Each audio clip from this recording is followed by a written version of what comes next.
Bem, pessoal, estamos aqui então agora iniciando o turno da tarde, sessão do dia 9/12. Vamos seguir a pauta, mas esse tempo de sustentação oral por vídeo gravado do contribuinte é o número 161, de relatoria do Dr. Lisandro. Então, nós vamos começar por esse, porque a portaria no artigo 8º, acho que ela fala de prioridade para a sustentação oral em si. Então, vamos dar prioridade a esse processo, depois a gente segue a pauta da tarde normalmente.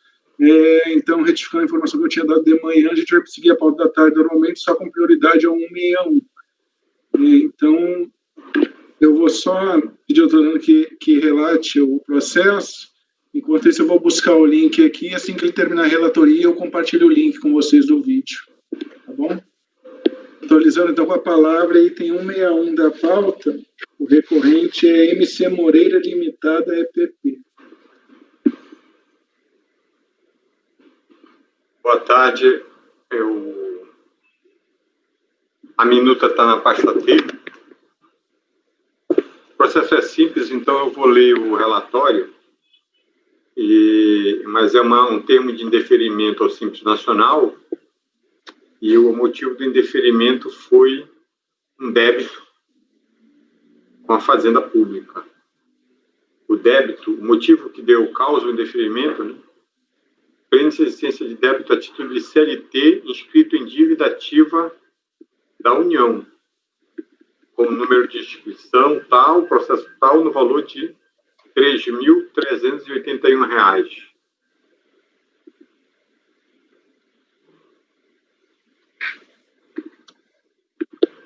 Ao tomar conhecimento do termo de indeferimento, a empresa apresentou a manifestação de conformidade. A decisão de primeira instância julgou a manifestação de conformidade improcedente, por entender que o débito não foi regularizado até a data limite, de 6/2/2015, emitido pela legislação para a opção no calendário de 2015. Uma vez que somente em 10/9/2015 detectou-se recolhimento que regularizou a pendência e impediu a sua inclusão nesse regime. Cientificada da decisão de primeira instância, a interessada em interpor recurso voluntário protocolado em 5/2/2016, em que aduz, em resumo, que regularizou o débito antes do ato de exclusão, esclarecendo ainda que fez um pagamento tempestivo, mas que foi registrado com código de receita errado pelo Banco do Brasil. Ele solicitou um redato. Em face da demora de solucionar o erro cometido, teve, segundo palavras do contribuinte, teve a necessidade de regularizar o débito imediatamente e pagou em duplicidade. A DRJ só considerou esse segundo pagamento intempestivo, desconsiderando o primeiro que estava tempestivo. A fim de comprovar suas alegações, juntou cópia de liquidação da guia em 6/12/2013. Como é para 2015, estaria tempestivo, no valor de R$ 1.690, junto com a sua validação folha 106. Valor este coincide com 50% do débito inscrito na dívida ativa da União, que era de R$ 3.381. Bem assim, juntou também notificação de lançamento com esse mesmo valor, com instrução para pagamento em multa por redução de 50%, se recolhido em até 10 dias da mesma. Presidente, esse é o relatório. Obrigado, doutor Lisandro. Eu vou compartilhar agora o vídeo, pessoal, da sustentação oral do patrono, doutor Alexandre Fernandes, acho que é Limira e Saliba, o escritório do patrono.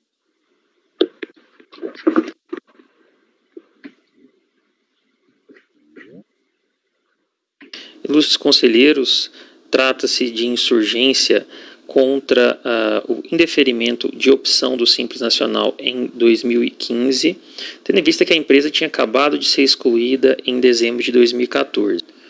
Na solicitação de opção do Simples Nacional, apareceu um débito referente a esse processo 2013-24, débito CLT, sendo que consta dos autos a notificação desse débito 2013-24, onde o valor originário da multa CLT 3.381,28 tinha uma redução de 50% se efetuado o pagamento em até 10 dias. O contribuinte efetuou esse pagamento, sob o código 0289, que é o mesmo código que estava constando aqui da notificação, todavia por uma falha mecânica do banco, conforme consta aqui do nosso recurso voluntário, o código, em vez de ser o 289, foi o 298. Isso em 2013. Ocorre, ilustres julgadores, que já em janeiro de 2015, ou seja, dentro ainda do trintídio para regularização referente à opção do Simples Nacional de qualquer pendência, foi efetuado um redarf em que se fez essa correção.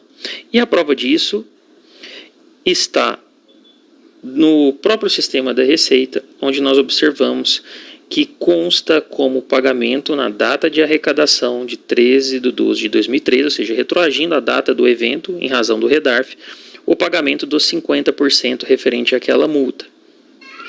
Nessa circunstância, requer seja aplicada o artigo 6º da resolução do Comitê Gestor do Simples Nacional 94, vigente à época, que, no mesmo sentido da Lei Complementar 123, enquanto não vencido o prazo para solicitação de opção, e esse prazo é o último dia útil do mês de janeiro, pode o contribuinte regularizar eventuais pendências impeditivas ao Simples Nacional, o que foi o caso.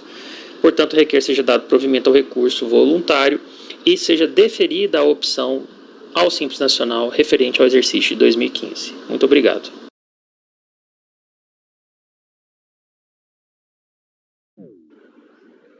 Bom, pessoal, acho que o processo está bem claro. Eu vou passar, então, ao doutor Lisandro para o voto do relator.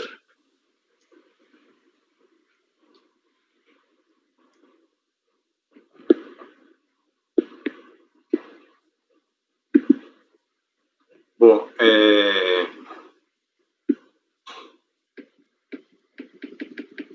essa alegação, em resumo, essa alegação já veio na manifestação de conformidade, só que a DRJ se pautou por um extrato que tem acesso, um despacho, na verdade, dizendo que o débito foi quitado só na data do segundo recolhimento. Mas, em função das provas trazidas em recurso voluntário, que reforça, e me parece que dá indícios dele ter razão em relação a esse redarf também, eu estou baixando em diligência para tirar dúvida. A delegacia analisar esses documentos e até explicar melhor por que o primeiro pagamento não foi, se o redarf não foi aceito, por que o pagamento não foi, não serviu para quitar ou serviria para quitar o primeiro débito. Então, eu vou ler rapidamente, o voto é pequeno. Bom, a despeito de a decisão de primeira instância ter indicado o pagamento a destempo, a interessada em contestação aduz, em resumo, que pagou os débitos na época devida, mas que não foi considerado, porque cometerá erro de fato no preenchimento da guia, trazendo diversas provas indiciárias de tal ocorrência. Para tanto, juntou cópia de liquidação da guia de arrecadação, em 6/2/2013, no valor de R$ 1.600, junto com sua validação, o valor esse coincide com 50% do valor da dívida ativa, assim como a notificação. Aí eu trago uma cópia aí da notificação, das instruções, né? Aduz que tomou em tempo as providências para retificar o código de arrecadação através de redarf antes que o prazo final para a regularização de seus débitos expirasse, para fins de inclusão no Simples Nacional 6/2/2015. Por fim, o contribuinte também alegou que, em face dos transtornos causados com o referido erro, preferiu pagar o seu débito de novo, em dobro. Como se vê, a inscrição em questão teve origem no Ministério do Trabalho, sendo este órgão julgador incompetente para pronunciar-se sobre a liquidação ou não tempestiva do débito em questão, haja visto os mesmos pertencerem a órgão diverso.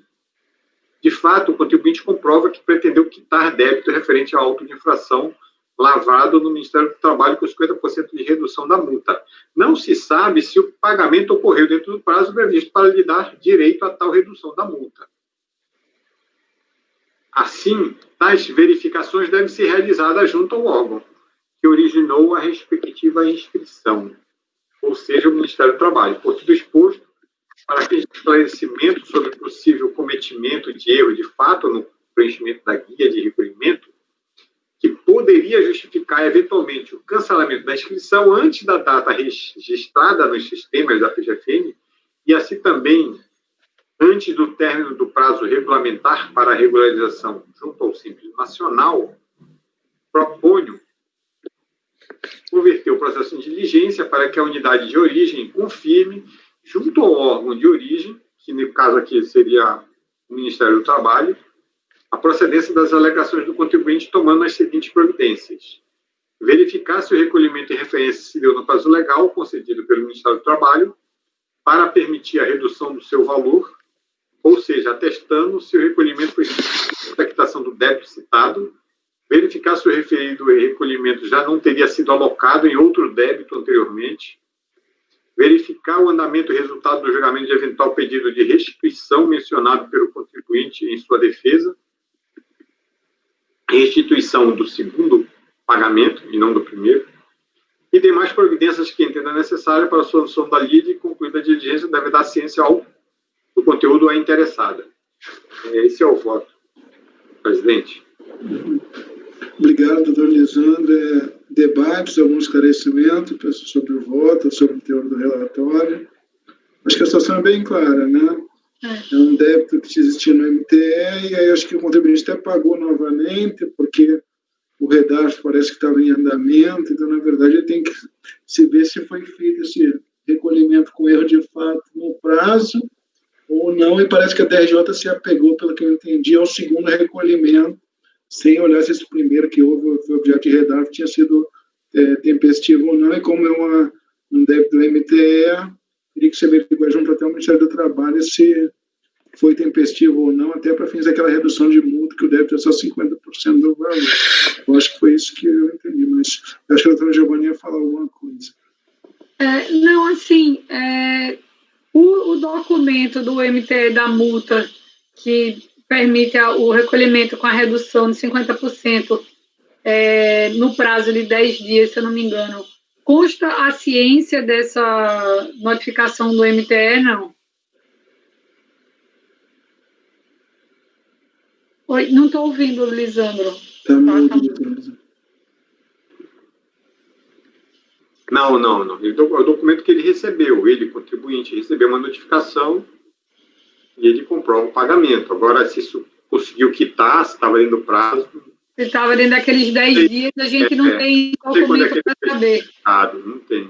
Tá, e tem não, então... a folha 50 do processo, o Estado da Procuradoria, que acompanha a dívida ativa, e diz que foi só em setembro de 2015 que foi feita a quitação. Então, por esse extrato, eu negaria, porque o débito ficou aberto.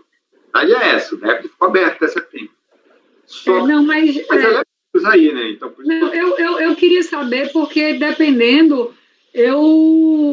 sendo uma multa, 50%, se eu tivesse a prova aqui, eu seria até favorável a já dar provimento, entendeu? Para saber se aquele primeiro DAF, se eu tivesse a certeza que aquele primeiro DAF quitava a multa, eu já seria capaz de dar provimento. Mas como não tem, aí eu só vou fazer a sugestão, porque na realidade o que impediu a adesão foi um débito que, apesar de ter origem no Ministério lá do Trabalho, ele é um débito inscrito na Procuradoria.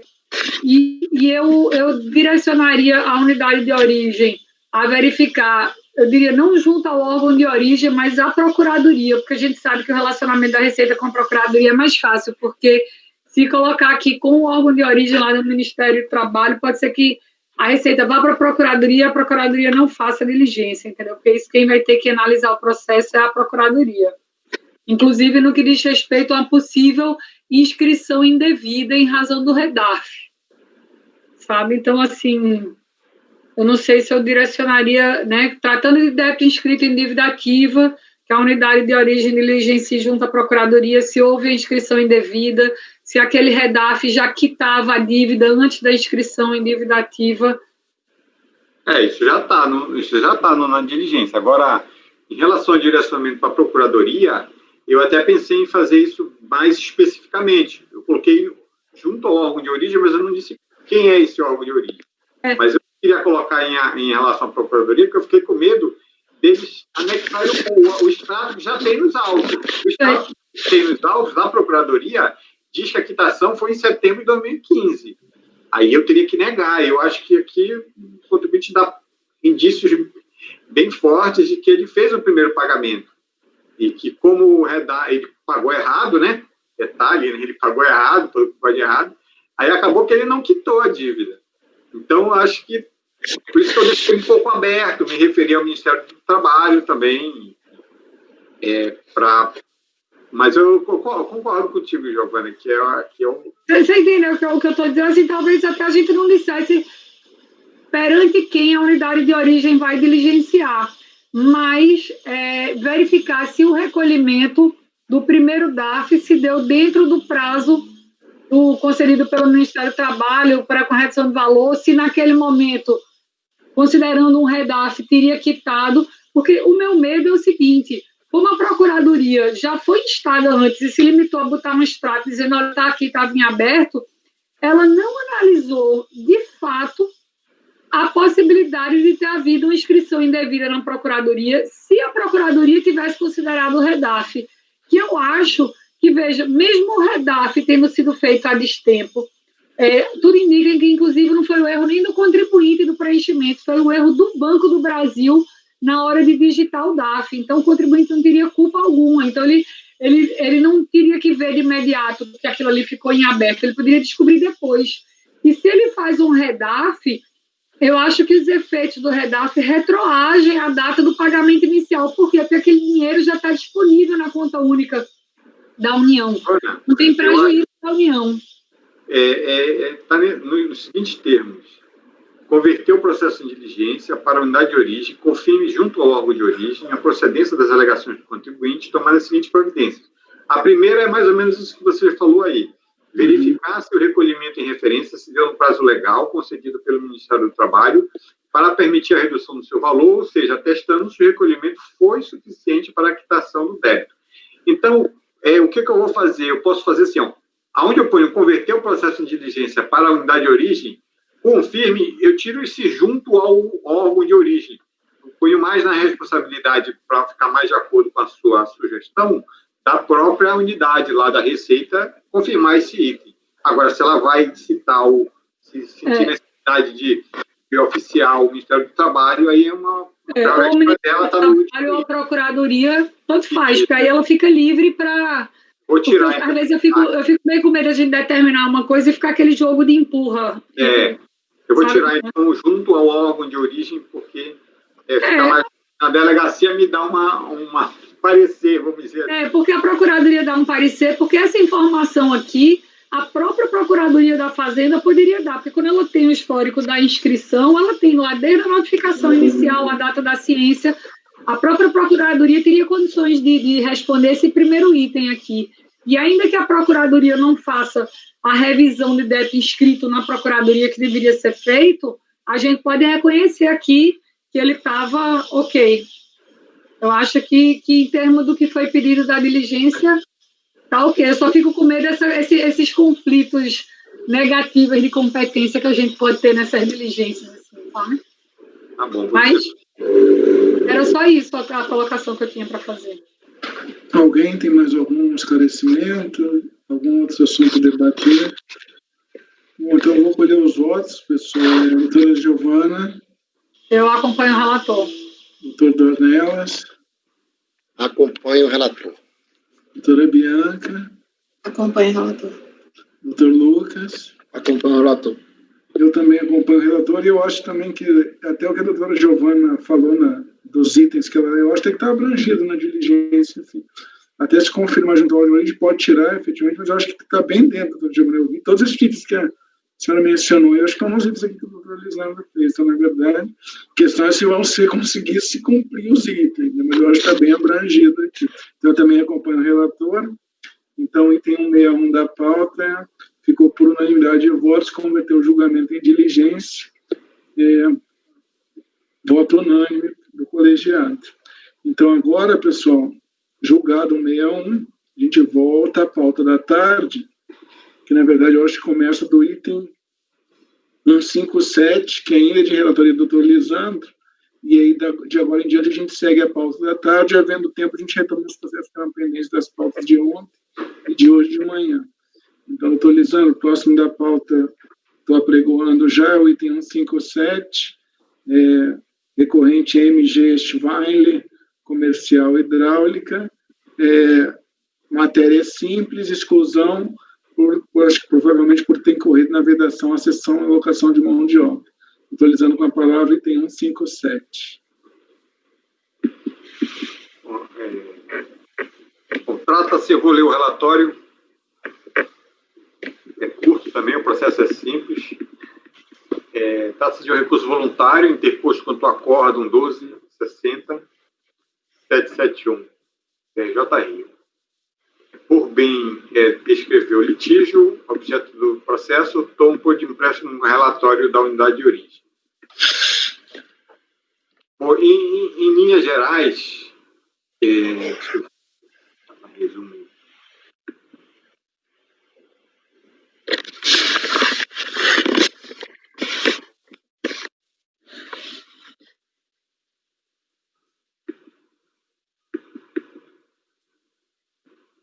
É pequenina. Eu vou ler. Bom, o processo foi inaugurado com uma representação que noticiou que o interessado no período de 2/4/2001 exerceu atividades, e 2/4/2001 até 30/6/2007, exerceu atividades proibidas ao Simples Federal. Construção civil, locação de mão de obra e exercício de profissão que depende de habilitação no órgão de classe. Este que a empresa teve de registrar no CREA. A representação noticiou também que, a partir de 2007, já sob o égide do Simples Nacional, o interessado teria exercido as atividades de construção civil e cessão de mão de obra, estando, pois, obrigado ao recolhimento de contribuições previdenciárias. Então, ele foi primeiro autuado por contribuições previdenciárias, lá representaram, porque viram as atividades que eram impedidas à inclusão no Simples, e esse processo aqui só versa sobre essa exclusão. Seguiram o seu despacho decisório, com a base no qual foi lavrado o ato declaratório de folha 112, que excluiu o interessado do Simples Federal, artigo 9º, inciso 12, letra linha F aqui, por exercício de atividade econômica vedada, a prestação de serviços de instalações elétricas, hidráulicas em construção civil e empreitada exclusivamente de mão de obra, assemelhando-se à locação-cessão. Então, assemelhou a locação mão de obra, mas a atividade seria de empreitada de mão de obra. E essa atividade seria, segundo o ADE, seria vedada ao Simples Federal. Em manifestação de conformidade, a interessada diz que a exclusão se baseou preponderantemente em informações contidas nos autos da ação trabalhista tal, cujos elementos, entretanto, se referem a período anterior à opção pelo Simples Federal. A ação foi protocolada em 2003. Esse objeto se refere a anos anteriores. A eventual prestação de mão de obra se deu pelo sócio da empresa, o senhor Gerard, que foi chamado ao polo passivo da ação e cujo depoimento refere-se também ao período anterior à opção pelo Simples. De forma preponderante a comercialização de produtos voltados à atividade hidráulica, uma vez que o ramo destinado à mão de obra tornou-se impraticável em face da concorrência desleal que açoitou a impugnante, tanto que não emitiu qualquer nota fiscal atinente à referida atividade, já que não era mais praticada. Não existiu a suposta locação de mão de obra e apenas fornece os equipamentos hidráulicos para a construção de imóveis e eventual substituição. Não se caracteriza em fornecimento de mão de obra, na acepção da palavra, mas apenas uma manutenção eventual. O interessado afirma que não infringiu a legislação e pede a reconsideração.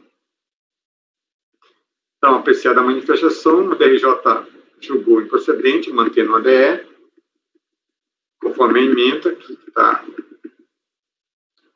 atividade econômica proibida, construção de imóveis, locação de mão de obra. Então, não teve os dois motivos. Examinado com a decisão de primeiro grau, o sujeito interpôs o recurso voluntário de reprisa dos argumentos expostos na manifestação e protesta contra o efeito retroativo do ato de exclusão. Bom, eu vou ao voto. O recurso é tempestivo e atende os demais requisitos de admissibilidade. Segundo o despacho decisório, foram duas as razões para a exclusão: prestação de serviços de instalação hidráulica em construção de imóveis, né, atividade essa de opção seria vedada, e prestação de serviços de empreitada exclusivamente de mão de obra, por sua similaridade à prestação de serviço por locação de mão de obra. Primeiro, examinemos primeiramente a acusação indicada no item B, que referente à prestação de serviço de empreitada. Sobre o assunto, o artigo 9º, 12F, da Lei 9.317, estabelece que não poderá optar pelo simples a pessoa jurídica que realize operações relativas à locação de mão de obra.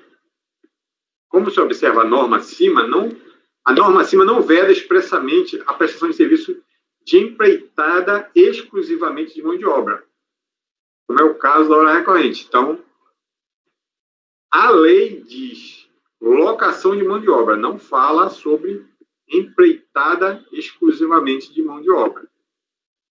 A exclusão do sujeito passivo do simples em verdade fundamentou-se em uma interpretação dessa norma dada pelo parecer COSIT 69 de 99, segundo o qual a atividade de prestação de serviço de empreitada exclusivamente de mão de obra, por guardar similitude com a atividade de locação de mão de obra, não autoriza a opção pelo simples. Aí eu ponho um trecho do parecer que é o ponto central aqui, então vale a pena ler. O item 7 diz: a diferenciação básica existente entre empreitada e locação de mão de obra, portanto, é obtida de modo de encarar a obrigação de fazer. Se o que é ajustado limita-se ao fornecimento da mão de obra, sob controle e supervisão do locatário, temos uma locação de mão de obra. Se o que é ajustado registra a apresentação de um resultado, defrontamos-nos com a empreitada. No caso da empreitada exclusivamente de mão de obra, o resultado é a própria execução do serviço, estabelecendo-se assim sua similitude com a locação de mão de obra. Diz o parecer: por conseguinte, dedicando-se a empresa à execução de empreitada exclusivamente de mão de obra, não poderá optar pelo simples. Ao meu ver, as vedações à opção pelo simples elencado no artigo 9º não podem ser ampliadas pelo intérprete, a não ser nos casos em que a própria norma assim o determina, como é o caso do inciso 12, que expressamente atribui ao intérprete o poder de determinar se um certo serviço profissional é ou não assemelhado àqueles expressamente ali indicados. Esse aqui não é o inciso 12, tá? No inciso 12, a norma expressamente ela dá essa opção a todos, né? Inclusive ao contribuinte, mas também a Receita, ao fisco. Mas esse aqui não é o inciso 12, essa mão de obra não está no inciso 12. Esse, todavia, não é o caso do inciso... Não é o caso, desculpa. Inciso 12 é linha F. Linha F. Que, como visto, não autoriza o intérprete a ampliar a vedação ao simples, estabelecida para a atividade de locação de mão de obra, de forma a alcançar também a atividade de prestação de serviços empreitada exclusivamente de mão de obra.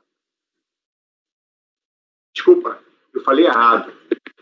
O assemelhado está no inciso 13. certo? E aqui a atividade de locação de mão de obra está no inciso 12. Eu falei errado, mas eu escrevi certo, mas falei errado. Em conclusão, o fato de a recorrente prestar serviço de empreitada exclusivamente de mão de obra não autoriza a sua exclusão do Simples Federal, por ausência de previsão legal. Bom, passemos agora a examinar a acusação do primeiro item, que é a instalação hidráulica em construção de imóveis. Sobre o assunto, mesmo no artigo 9º, né, só que inciso 5, estabelece, não poderá optar pelo simples a pessoa jurídica que se dedique à compra e venda, ao loteamento, à incorporação ou à construção de imóveis. O ato declaratório COSIT 3094, que também fundamentou a exclusão do simples, ora sob exame, assim esclarece. Aí eu vou direto ao ponto lá, né? Que é em caráter normativo, as superintendências e aos demais interessados, que a vedação ao exercício da opção pelo simples, aplicável à atividade de construção de imóveis, abrange as obras e serviços auxiliares e complementares de construção, tais como construção, demolição, reforma, ampliação, sondagens, fundações, escavações, construção de estrada, logradouros públicos, construção de pontes, terraplanagem, vai embora. E no item 6, que é o que nos interessa, pintura, carpintaria, instalações elétricas e hidráulicas, aplicação de tacos, azulejos, etc. O ato declaratório está dizendo o seguinte, olha, se você está fazendo um prédio e você, aquela empresa que executa a parte hidráulica, isso é construção de imóveis. E eu concordo com esse ponto. Eu acho que isso aqui não é uma extensão, é a própria construção mesmo. O imóvel não é só a fundação e a estrutura. Eu tenho instalações elétricas, instalações hidráulicas, empresas que fazem serviço, estão fazendo construção de imóveis também. Né? Bem, a meu ver, diferentemente do que consta no ADN, né, a atividade de estação hidráulica, bem como as outras ali relacionadas, não é complementar ou auxiliar a atividade de construção de imóveis, mas sim está compreendida no próprio conceito de construção de imóveis. Não se trata de ampliar o conceito de construção de imóveis, mas sim de identificar os seus contornos, já que o artigo 9º, inciso 5, não estabeleceu o conteúdo da expressão construção de imóveis. A meu ver, o conceito de construção de imóveis compreende a realização de todas as obras que tornem o imóvel capaz de atender à finalidade para a qual foi projetado, e não apenas as obras de fundação e estruturais. Em assim sendo, não há dúvida de que as obras de instalações hidráulicas realizadas em imóveis com destinação residencial estão contidas no conceito de construção de imóveis.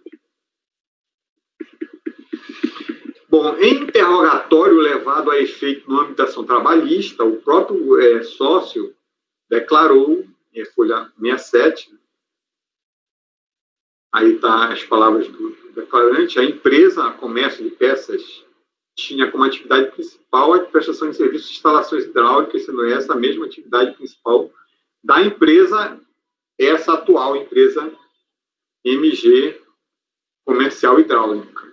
A empresa MG funciona no mesmo endereço que funcionava a empresa Comércio. Então, ele diz aqui o seguinte, olha, a empresa, que uma empresa sucedeu a outra, mas eram as mesmas empresas. Lá no trabalhista, ele diz, olha, essa empresa atual faz a mesma coisa, que é essa atividade principal de prestação de imóvel. Então, mas que ele negue lá que prestava serviço, eu me ative a essa declaração dele próprio.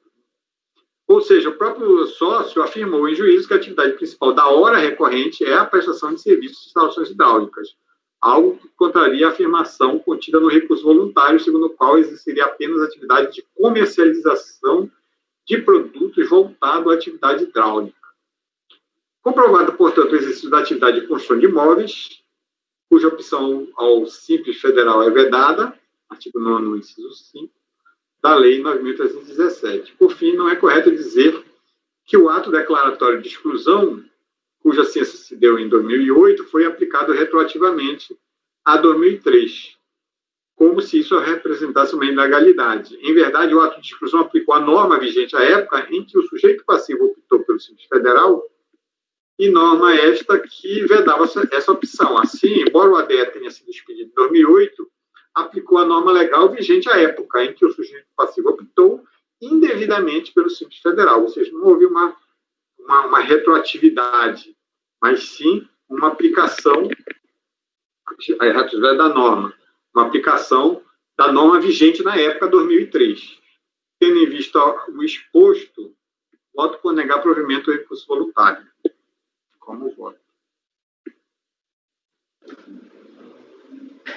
Bom, pessoal, acho que algum debate, esclarecimento, podemos votar. Eu acho que ele afastou, na realidade, a primeira vedação, tinha sido imputada ao contribuinte, porque ainda era aquela seara da nota 317, que existia alguma confusão de conceito que parecia normativo que foi usado, porque se concluiu, acho que era empreitada, mas aí se assemelhou a empreitada ou a cessão à locação via parecer COSIT, isso que deu margem ao ato declaratório.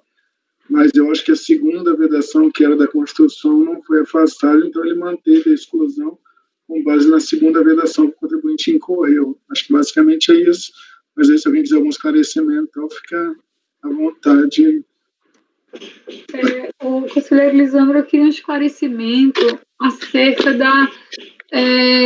essa exclusão ela foi feita com base nos autos de uma ação trabalhista, mas um dos argumentos do contribuinte é que essa ação trabalhista foi anterior ao período analisado para fins de exclusão do Simples Federal, que foi ali de 2001 a 2000, ao primeiro semestre de 2007. E aí, a minha pergunta é, primeiro, a ação trabalhista, de fato, foi anterior, mas ele afirma que a empresa, em período posterior à ação trabalhista, ou seja, no período analisado para fins de exclusão, restou confirmado que a atividade ainda era aquela de instalação hidráulica. Esse é o primeiro ponto, porque se só constar do contrato e o auditor fiscal não faz prova, aí tem aquela questão da súmula 434, que diz que o simples fato de constar no contrato não é suficiente para excluir do simples. O auditor fiscal teria que fazer prova de que o contribuinte realiza aquela atividade. Eu acho que esse é o primeiro ponto, né? Porque se a ação trabalhista anterior, ela de fato não poderia ter sido usada, a não ser que o próprio contribuinte confirme que a atividade ainda era aquela, né? E aí a gente poderia considerar ou não, enfim, aí tem essa questão do contrato. E a segunda questão que eu coloco é que, da mesma forma que houve um parecer para ampliar o conceito de locação de mão de obra para empreitada com exclusividade de locação de mão de obra, que o conselheiro não aceitou, e que eu também acho que não deveria ser ampliado, eu concordo aí com o relator. Eu acho que nesse segundo caso, a questão também de atividade de instalação hidráulica para construção de imóveis, eu acho que ele tem também uma distância, porque, por exemplo, construção de imóveis, para mim, pressupõe a construção de uma unidade nova, que já não envolveria reforma. E aí, se você faz uma instalação hidráulica num prédio que já existe, você não está construindo, a gente está... Por exemplo, eu estou com uma reforma em casa aqui agora, eu vou precisar chamar uma empresa que faz a parte de instalação hidráulica. Tem uma parte que faz instalação de gás, ela não está construindo imóvel, ela está fazendo a instalação hidráulica no imóvel que já existe. Então, eu acho essa ampliação já me causa, digamos, um certo desconforto, essa ampliação de instalação hidráulica para construção de imóvel, porque você pode fazer instalação hidráulica em imóvel já existente. E aí eu não sei até que ponto, como é que está a instrução probatória do processo nesse sentido. Não sei se... Enfim. Lisandro, só complementando o que Giovana falou, eu ia até falar isso aí, mas eu entendi que era questão de direito, eu não vou nem falar, no meu voto mesmo, com relação a essa extensão, me causa realmente desconforto. Você dizer que uma empresa constrói imóvel é uma coisa, mas instalação de hidráulica, uma empresa pequenininha, eu acho que está dentro até do conceito constitucional de estimular atividade de pequenas empresas. Mas, enfim, acho que essa ampliação ela acaba trazendo para uma impossibilidade de estímulo para recolher pelo Simples, ou, na verdade, o que o legislador quer que seja estimulado. Então, está meio contra a direção. Isso aí é questão de direito, por isso que eu não falei antes, eu ia deixar só para votar mesmo. Outra coisa que me incomoda, o que Giovana falou, eu lembro, Giovana, de votos nossos aqui, discussões nossas aqui, onde o colegiado não admitiu a famosa prova emprestada. Porque me parece que é bem isso também. Ele pegou uma discussão que tinha na ação trabalhista, que ocorreu, inclusive, bem antes, sem ele fazer o trabalho, e verificar se realmente desenvolve essa atividade, através de depoimento, tal, enfim. A prova emprestada, desculpa, ela é perigosa. O fiscal ele tem que fazer o trabalho dele. Ele pode ser utilizado como indício de alguma atividade, de alguma situação que se demonstrou, mas ele precisa verificar se de fato a situação persiste, como a conselheira Giovana zelosamente arguiu, né? E não só persiste, ele tem que trazer provas concretas apuradas por ele para que ele possa fazer o ato. No caso aqui, o ato de exclusão, o ato administrativo, ele é vinculado por lei, então ele não pode simplesmente pegar a prova emprestada e fazer. As duas observações de Giovana são pertinentes. Veja, eu até entendo, conselheiro Dornelas, que ele poderia até usar os autos de uma ação trabalhista, mas que pelo menos correspondessem ao período em que que foi utilizado como para análise para fins de exclusão do Simples Federal, entendeu? Não tem esse problema. Agora, você usar uma ação trabalhista acerca de uma atividade fora do período analisado, não é a questão da prova emprestada, é a questão de que aquela prova não corresponde àquele período. Inclusive porque ele diz que mudou a atividade, ele diz, olha, eu até prestei serviço de mão de obra lá no passado, mas isso se tornou inviável economicamente para mim, eu estou só comercializando peças aqui. E aí, o que inclusive ele diz isso, em algum momento ele diz, então ele pode mudar a atividade, o que ele realiza, e a gente sabe que o que está no contrato para efeitos do Simples Federal, e aí a gente estava naquela questão, não, se tiver no contrato para efeito do Simples Nacional, a exclusão é aquela coisa automática, gera uma presunção, né? Mas no Simples Federal, não. No Simples Federal, o auditor fiscal precisava provar. E uma ação trabalhista de um período diferente, principalmente quando o contribuinte diz que parou de exercer aquela atividade, eu não vejo, já que o período analisado ali tem um período específico, que foi utilizado para fim de exclusão no Simples Federal. Eu fiz o mesmo raciocínio, acho que foi um exemplo que teve nosso colegiado, Giovana, se você lembra, acho que foi uma auditoria fiscal, e da auditoria fiscal, o auditor, ele fazer um espelho para cobrar, se houve lá omissão de receita, aqui também há, ou vice-versa, e isso é perigoso fazer, porque a base de cálculo posto de renda é um, o ICMS é outro. De todo jeito, o que eu quis dizer, eu fiz analogia com o que nós discutimos lá, para dizer que desse perigo, alertar esse perigo de uma prova emprestada. Mas, enfim, de fato, tem que ver a instrução probatória para ver se a situação persiste, uma vez que é necessária a prova efetiva da execução do serviço de atividade vedada. Isso é um passo. O segundo passo é você fazer uma extensão através de interpretação, né? Eu só acho uma coisa que eu penso aqui é o seguinte, tem que tomar um pouco de cuidado, que a gente está discutindo mais aqui a questão do período. Eu acho que não há dúvida que essa atividade aqui, aí tirando um pouco essa questão da construção, Giovanni, porque eu não concordo muito com isso que você disse, que é só construção de imóvel novo, não. Eu entendo que construção de imóveis aqui se quis se referir à atividade de construção civil. Eu não quis aqui excluir a reforma. Ou seja, se eu vou construir uma casa nova ou reformar uma casa antiga, eu acho que o ramo da construção imobiliária é que tentou ser abrangido aqui, assim que eu interpreto. Então, eu não entro muito por essa questão de que se ele estiver reformando uma casa, ele estaria fora, não, porque é construção civil, esse ramo, efetivamente.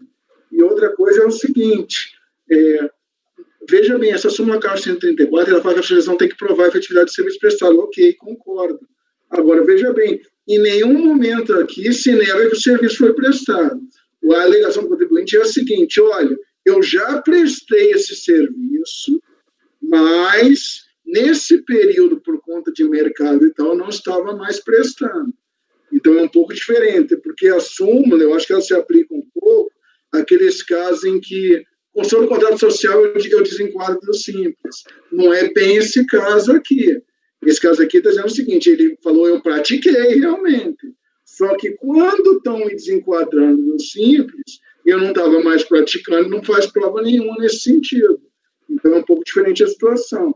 Não é uma situação em que o fiscal pegou o contrato social da empresa, que, não, ele faz construção civil, então eu vou caracterizar, ele nunca fez isso na vida. Está claro aqui que em algum momento ele fez. Agora, a discussão é de quem seria o ônus da prova, no caso em que está se alegando que ele não fez mais durante um período. Entendeu? Esse aqui é o problema. Porque a execução houve em algum momento, não está se negando isso. A questão é que ele dizendo, não, eu fiz, mas não, quando vocês me enquadraram, eu parei de fazer. Entendeu? Então, eu não sei se a súmula CARF, ela abrange exatamente essa situação, não. Entendeu? Eu acho que ela é mais na situação em que não se comprova que houve execução da atividade e que, na verdade, se pega o contrato social da empresa e diz, olha, está aqui, o contrato social, construção civil, ele está vedado no simples, então eu desenquadro. São essas duas observações que eu tinha para fazer. Entendeu? Com esses dois pontos que a doutora Giovana levantou. Principalmente porque, teoricamente, aí tem essa questão do depoimento, que você não sabe se efetivamente se postergou ou não, o contribuinte alegou. Não, porque acho que o doutor dizendo até relatou, por questão de contrato eu parei de fazer, mas também não trouxe nada nesse sentido. Que, olha aqui, as minhas receitas são só de compra e venda de produto hidráulico a partir dali, de elétrico, né, a partir dali. Entendeu? Então, tem esses dois pontos aí. Então, acho que a questão principal é o seguinte, o ônus da prova de quem vai demonstrar se no período de desenquadramento ele estava ou não fazendo a atividade. Porque efetiva execução em algum momento houve. Ele não nega isso, que ele diz que parou antes da exclusão. Presidente, quem é o ônus da prova, presidente? Você pratica um ato de exclusão. Mas existe. Então, o fisco ele tem o ônus da prova de provar que ele estava praticando atividade vedada. Mas estava. Naquele momento do período do ato. Pois o que acontece?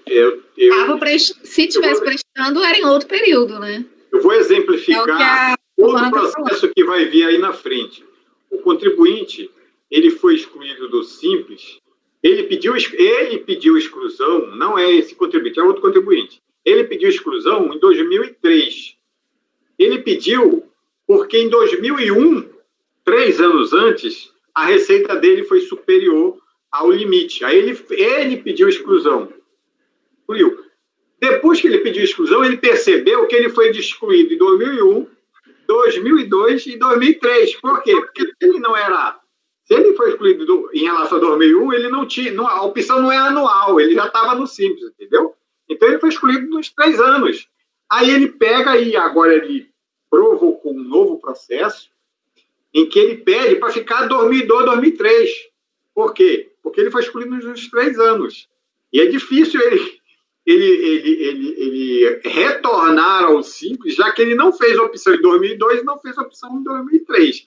Eu não sei, o processo é um processo administrativo, mas o meu voto é porque é de que ele não faz direito a estar em 2002 e 2003, porque ele não fez opção. Ele deveria, em 2001, ter pedido exclusão e logo em seguida, em 2002, pedido opção. Só que ele demorou. Então, por isso ele ficou esses 3 anos fora do Simples. Nesse caso, ele é excluído em 2003. E retroativamente. Então, o fiscal não tem que provar de que ele, durante 4 anos, 2003, 2004, não sei quantos anos aqui ele foi excluído, mas a partir de 2003, de todos esses anos ele executou uma atividade proibida. Ele tem que provar em 2003. Em 2003, na minha opinião, é uma questão de prova, ele provou. Por que ele provou? O processo administrativo aqui, do processo trabalhista, ele inclui 2003, onde foi a data em que ele foi lá se pronunciar perante o juiz. E lá ele confirmou a execução da atividade de 2003. E o processo foi depois de 2003, né? Mas para 2003, o processo trabalhista inclui 2003 e ele confirmou essa execução dessa atividade. Então, na minha opinião, não é o caso da aplicação de súmula. Eu posso até adicionar aqui, concordo que isso aí é um fato que tem que ser discutido, mas, na minha opinião, existe a prova. A prova é ilegal? Eu não acredito que não. Por ela ser emprestada, depende. Se a prova foi emprestada de forma lícita, oficiando-se o órgão competente, eu não vejo nenhum problema em ser usada, até porque traz o depoimento do próprio sócio proprietário da empresa. Então, eu não concordo com essa ressalva quanto à prova emprestada. Eu tenho que confirmar os dados que estão na prova emprestada. Posso acreditar neles, é uma questão de convicção. Em relação à construção de imóveis, eu acho que não há uma extensão, que a construção de imóveis, que o fato da parte hidráulica de uma construção, ela é construção de imóveis. Reforma de imóveis é construção de imóveis. Então, se eu vou, no imóvel, na época que ele está sendo construído, ou depois, na minha opinião, isso aí é construção de imóveis, já que reforma eu considero como construção de imóveis. Bom, era isso. Eu já bati os 3 pontos aí, mas eu não mudo o meu voto, não. Ele continua do mesmo jeito. Eu também, essa questão da construção também, eu tenho o mesmo posicionamento do Lisandro. Eu acho que, independentemente de quando ele vai lá, a atividade porque eu vejo essa construção de imóveis aí como se fosse a construção civil. Se você pensar em construção civil, a atividade elétrica, seja numa reforma, seja num imóvel novo, é a atividade de construção civil, que é a construção de imóveis em si que se refere. Você pode usar intermittentemente os 2 termos. Agora, a questão da prova também porque e tem um outro detalhe aqui, né? Você veja que essa empresa, na realidade, ele se remete ao início, efetivamente, dessa aqui, que a empresa foi criada em 2001, né? Ainda tem esse outro problema aqui, porque você vê que é uma coisa extremamente recente. Tudo bem, pode ter acontecido ele em 2003 já ter mudado de atividade, pode. Efetivamente, não traz nenhuma prova a respeito disso, né? Entendeu? Então... Um ponto que eu acho que o contribuinte fala, acho que está aqui até no relatório, né? Que ele fala que esse depoimento na ação trabalhista se refere a período anterior à opção pelo Simples, e outro ponto que ele traz é que a partir de 1º de janeiro passou a exercer de forma preponderante a comercialização de produtos, tornou-se impraticável essa questão lá do problema, né, que ele não conseguia por causa da concorrência, e que não emitiu qualquer nota fiscal atinente à referida atividade, já que não era mais praticada, a partir de 1º de janeiro de 2003. Então, eu acho que em que pese esse depoimento, de fato, teria a fiscalização ter apontado que ele praticava a atividade. Se a alegação do contribuinte de que não fazia, eu acho que se fosse Simples Nacional, eu acho que a questão da prova mudaria, né, o ônus probatório, mas como é Simples Federal e a gente tem a súmula... Eu vou mudar já um posicionamento meu aqui, eu estava olhando a lei, porque, na verdade, no inciso 5º ele fala lá, loteamento, compra e venda, construção de imóveis. Isso para mim é meio que um imóvel como todo, mas lá no parágrafo 4º, ele diz, compreende-se na atividade de construção de imóveis, de que trata o inciso 5º, a execução de obra de construção civil.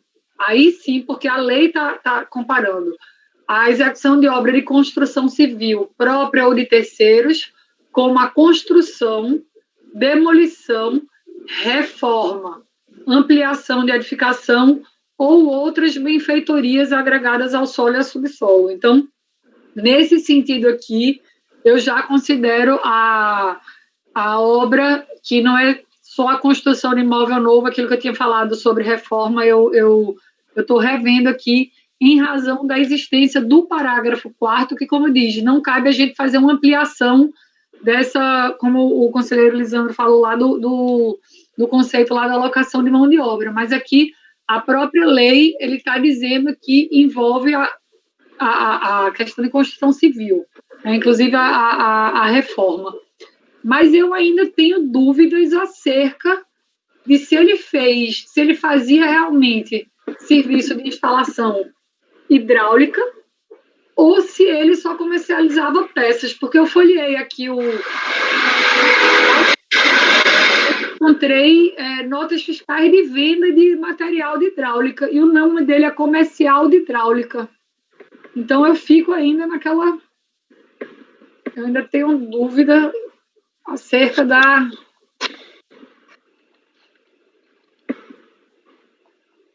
de se ele comercializava ou se tem prova de que ele fez serviço de prestação de... A prova é a palavra dele perante o juiz. De construção civil, ainda que em reforma.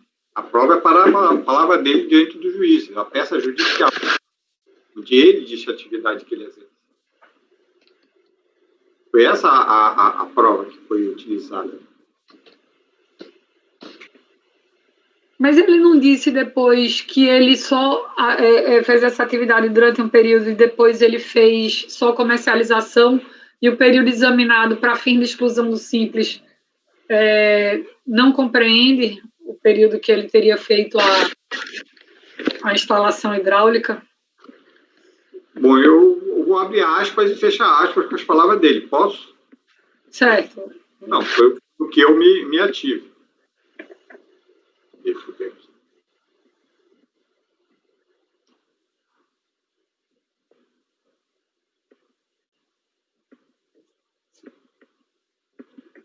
Só um minuto.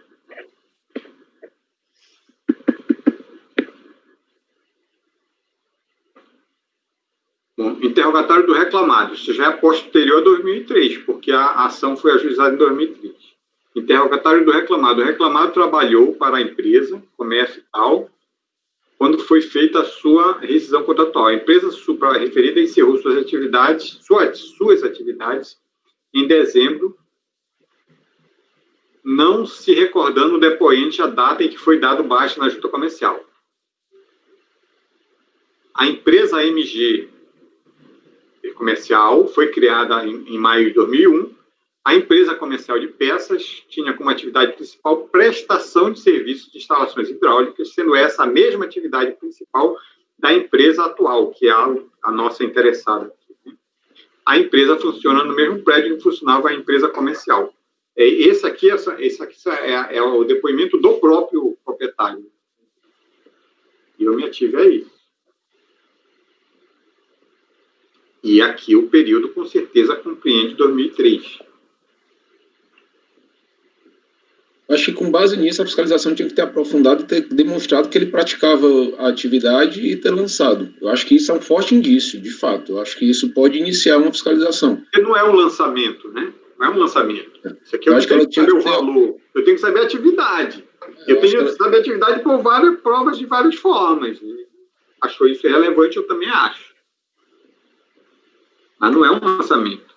Concordo se fosse um lançamento, tivesse que apurar o valor, mas eu não estou lançando. O lançamento pode até vir depois, já que ele foi excluído, né? Então, provavelmente. Ele foi excluído, aí eu tenho uma receita, mas aí a receita vai ser de acordo com o declarado, se ele não foi apurado um valor maior. Mas não existe, não foi por conta do valor, foi por conta da atividade. Então, essa é a exclusão que eu faço, né? Colegas. Giovana, eu volto na mesma coisa. Eu de fato, empresa de construção, seja imóvel novo, imóvel velho, ela é uma coisa. Uma empresazinha que faz um reparo de eletricidade, um reparo hidráulico, é outra coisa isso aí. Você não pode colocar no mesmo saco isso aí para fim de atos simples. Isso é como eu penso. Isso aí... Nesse caso, Dona Elas, eu mudei meu ponto de vista, porque ele fala especificamente em construção civil e reforma. Pois é. Aí reforma grande e pequena, não dá para dizer se a empresa é grande e pequena. Reforma é reforma, pode ser uma reforma grande ou uma reforma pequena. Entendeu? Aí, e aí ele já era uma empresa que tinha comercial, que ele comercializava peça, não sei o quê, enfim. A questão é se ele realmente fez a atividade de instalação hidráulica nesse período. Posso esquecer também que o contrato social sozinho ele não é suficiente, mas o contrato social é um bom indicativo, somado a outros indícios, de que ele apresenta essa atividade. E no contrato social ele fala lá prestação de serviço.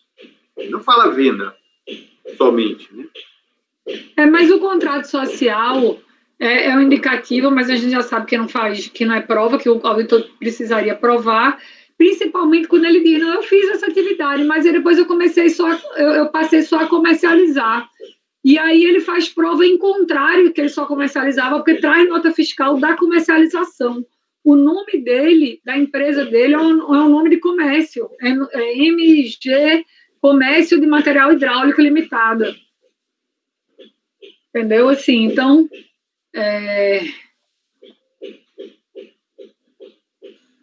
ele pode, de fato, ter deixado de prestar esse serviço, passando a ser só comercial. Tentando ver aqui. A sociedade MG Schwein lá, comercial hidráulica. Não tem construção, né?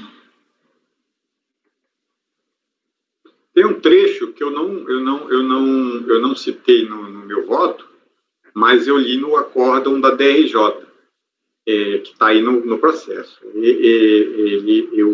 O relator lá transcreveu uma fala do contribuinte. Ele põe assim: lê-se também, abre aspas, ou seja, palavras do proprietário.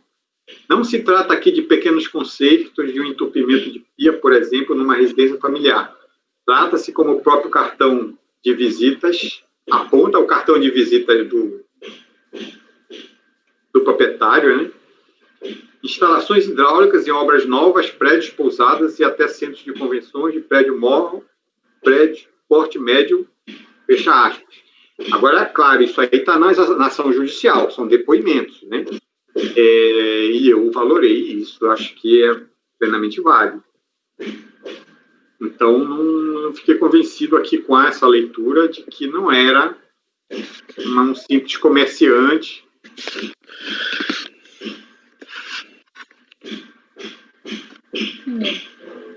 E para reforçar o meu entendimento, eu vou transcrever essa parte aqui no meu voto, mas eu não vou mudar, não.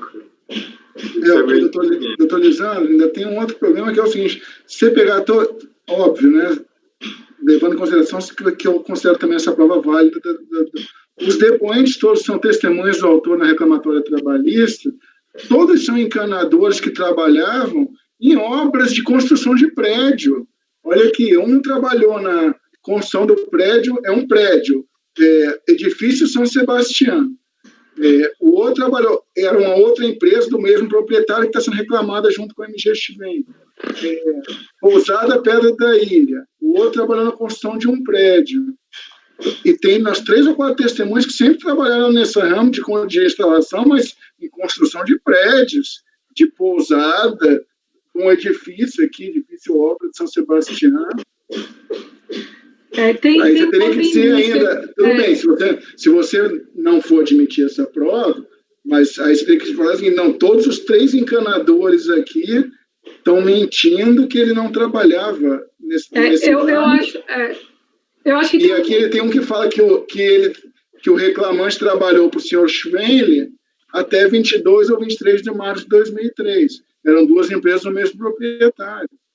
Então, isso aqui tudo está nos depoimentos. Eu tenho um outro fator aqui que eu estava olhando, o relatório. Eu acho que, deixa eu ver aqui, o relatório que embasou a exclusão. E ele acrescenta um ponto aqui, que aí talvez eu vou me curvar à questão do relator, que a empresa ainda possui inscrição e autorização do CREA para funcionar. Então, se ela precisava de autorização do CREA para funcionar, eu acho que fica mais caracterizado a questão do desempenho de atividade de construção civil, porque se ele só comercializasse, ele não ia precisar de autorização do CREA para funcionar. Eu estou pronta para votar, presidente, se quiser. Eu também estou pronta. Então, doutora, todos são prontos para votar? Doutora Giovana, então. Eu acompanho o relator. Doutor Dornelas. Com todas as vênias, respeitando a posição do relator, eu vou ver divergência para dar provimento. Doutora Bianca. Acompanha a divergência.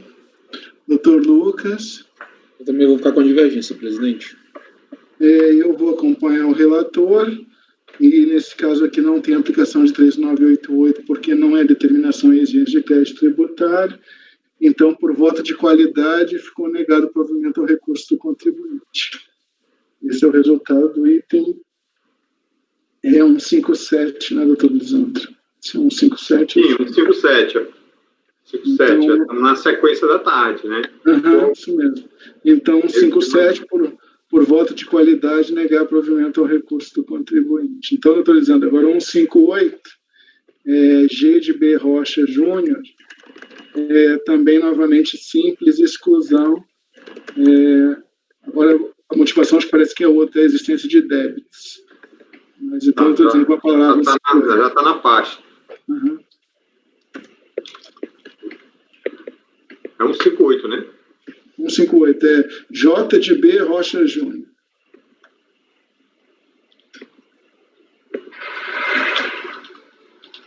Deixa eu abrir aqui.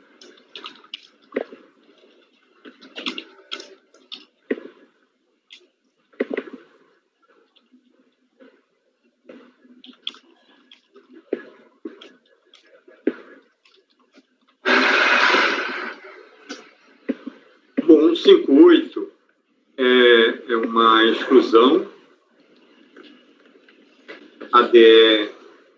da DRF, acho que é Goiânia, de 3 de setembro de 2014, com base na existência de débitos exigíveis correspondentes ao Simples Nacional, mais especificamente a inscrição na dívida ativa da União número tal, competências de 5 a 11 de 2012. Então, foram os próprios débitos do Simples Nacional, o contribuinte não pagou, e ele foi excluído com essa data de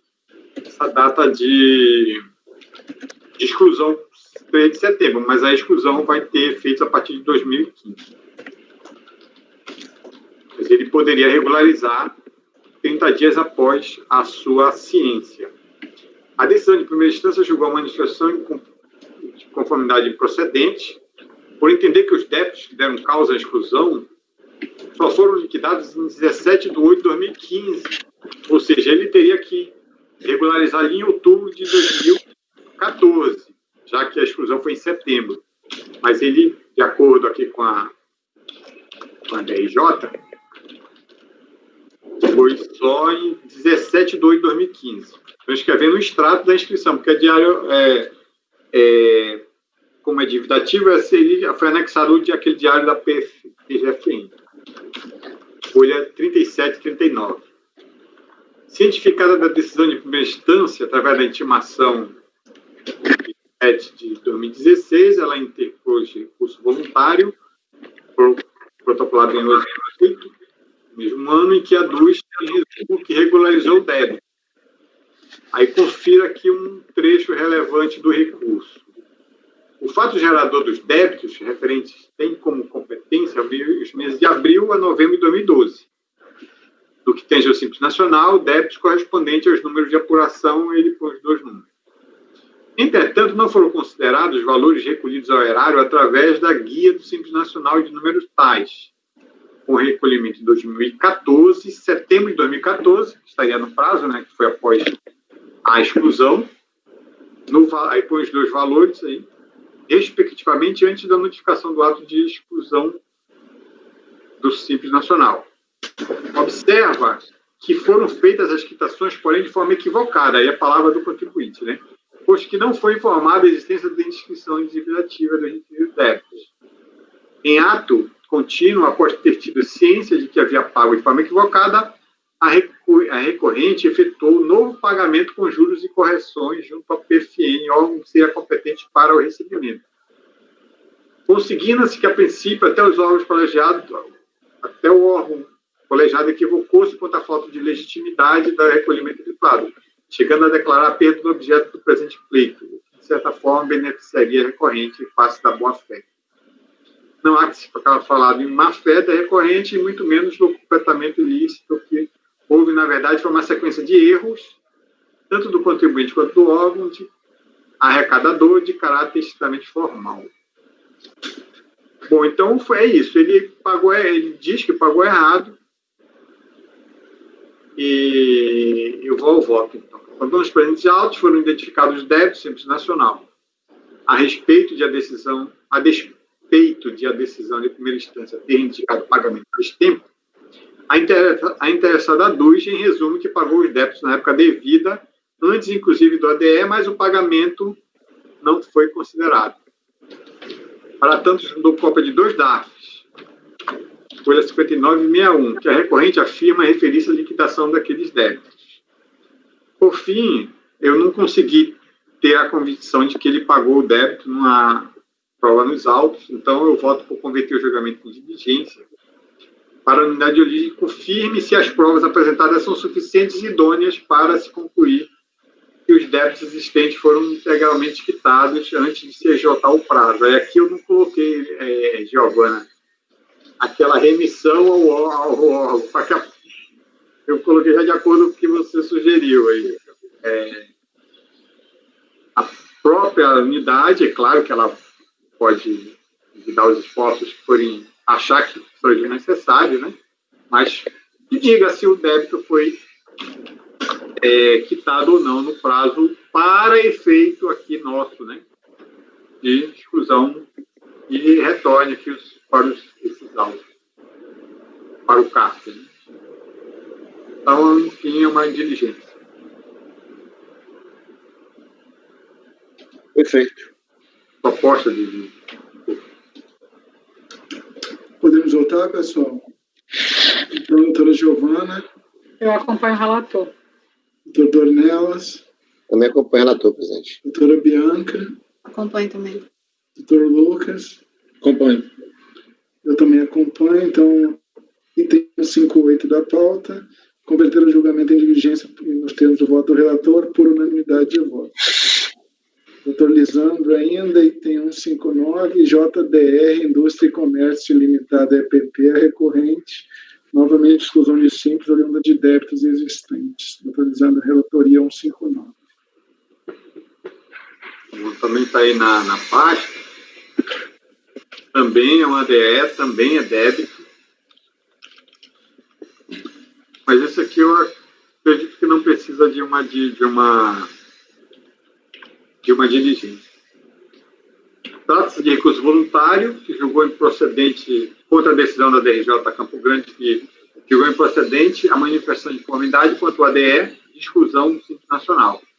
A referida exclusão, com efeitos a partir de 2013, ocorreu em licença de débitos, também dívida ativa da União. A DRJ, ao analisar a manifestação, decidiu válido a exclusão, em razão de débitos que ensejaram a exclusão foram inscritos em dívida ativa e não foram objeto de pagamento ou parcelamento, no prazo de 30 dias da ciência do ADE. Como havia dúvida sobre a data de ciência regular do ADE, a DRJ entendeu por bem considerar a data da apresentação da manifestação de conformidade como data limite para a comprovação da regularização dos débitos. Todavia, que é 6 de 3 de 2013. Todavia, a certidão positiva com efeito de negativa foi emitida apenas em 2 de 8 de 2013. Então, a DRJ tinha R, não tinha R. Ela tinha dúvida sobre a ciência do ADE, para efeito de tempestividade lá do... Eu sei. Qual foi o dia que ele apresentou? Aí, ela apresentou esse 6 de 3 de 2013, apresentou a manifestação de conformidade. E ela entendeu que essa data, entendeu como uma data limite para a regularização do débito. Entendeu? Que a data limite para a regulação do débito não foi esse 6 de 3 de 2013, com certeza. Porque o ADE era sempre setembro, né? Então, outubro ali, se houver um AR nos autos, ele tem até outubro, mais ou menos, para regularizar. Como ele apresentou em 6 do 3, e a EDRJ ficou em dúvida, quando ele tomou ciência do ADE, considerou essa data, beneficiou o contribuinte, concorda? Ele beneficiou, por isso que ele estendeu a data. Como o contribuinte traz uma certidão negativa de 2/8 de agosto, olha, você não comprovou aqui que você estava irregular em pelo menos 6 do 3. Já está um prazo estendido aqui. Mas como você não comprovou e negou, aí ele recorre. Foi negado, né? Apesar desse benefício da extensão do prazo, mas ele não provou aí a regularidade, aprovou em agosto, aí ele recorre. Em sede de recurso voluntário, ele alega que não foi regularmente cientificado do ADE. E diz que parcelou os débitos que motivaram o ato de exclusão e mantém em dia o parcelamento, conforme extrato juntado. E pugna pelo provimento do recurso voluntário e o cancelamento do ADE. Bom, eu vou ao voto.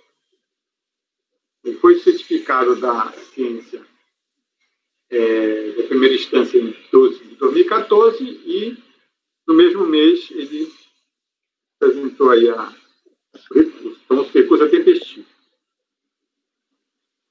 Aí eu ponho o artigo 17, que é o da Lei Complementar 123, fala sobre débito. A recorrente informa que não foi regularmente cientificada do ADR, pois o AR foi recebido por pessoa desconhecida. Verifica-se, contudo, que o AR foi entregue pelos Correios no endereço constante do cadastro do contribuinte. Então, tem um AR aí, folha 22. Ele diz que não foi não é uma pessoa conhecida, mas o AR está nos autos, tá? E dá como data outubro de 2012. Então, é válida a ciência por edital realizado no domicílio fiscal eleito pelo contribuinte, segundo o súmula caput número 9. Não obstante o alegado desconhecimento do ADE, o sujeito apresentou manifestação de conformidade quanto à exclusão em 6 de 3 de 2013, como já é relatado. Por seu turno, a regularização dos débitos que ensejaram a exclusão ocorreu em 2/8, conforme a certidão, de folha 20. Ainda que se considerasse como não ocorrida a ciência, como se admite apenas para fins de argumentação, verifica-se que a regularização dos débitos inscritos em dívida ativa ocorreu quase 5 meses após o prazo de apresentação da manifestação de conformidade, sob qualquer perspectiva, portanto, fora do prazo legal de 30 dias. Logo, em relação à regularização dos débitos que motivaram a edição do ADE de exclusão não ocorreu no prazo legal, permanece válido o ato administrativo. Faço do exposto voto por negar provimento. Eu estou praticamente confirmando o voto da DRJ, em outras palavras. Ele vem duvidando, né, pondo em dúvida essa ciência do ADE. Se a ciência do ADE fosse realmente inválida, aí eu consideraria válido como data para regularização, pelo menos a apresentação da manifestação de conformidade. Mas eu acredito que o AR é suficiente para a ciência, né? Mas, como eu não posso votar e dar um julgamento em malefício, né, do contribuinte, já que a DRJ fez a extensão, mesmo considerando esse prazo de extensão, ele não cumpriu. Ele foi regularizar só posteriormente. Como voto. Algum esclarecimento, professor? Eu só fiquei com uma dúvida. Existe, para todos os efeitos, eu acho que agora a gente tem que considerar aquela data lá que a DRJ considerou que foi a data da manifestação de inconformidade, né? Que seria o prazo para ele se regularizar, que foi 3/6, sei lá, anotei aqui em algum lugar. 6 de março de 2013, seria a data que ele queria para se regularizar. Aí ele apresenta uma certidão negativa em agosto, e ele diz que parcelou.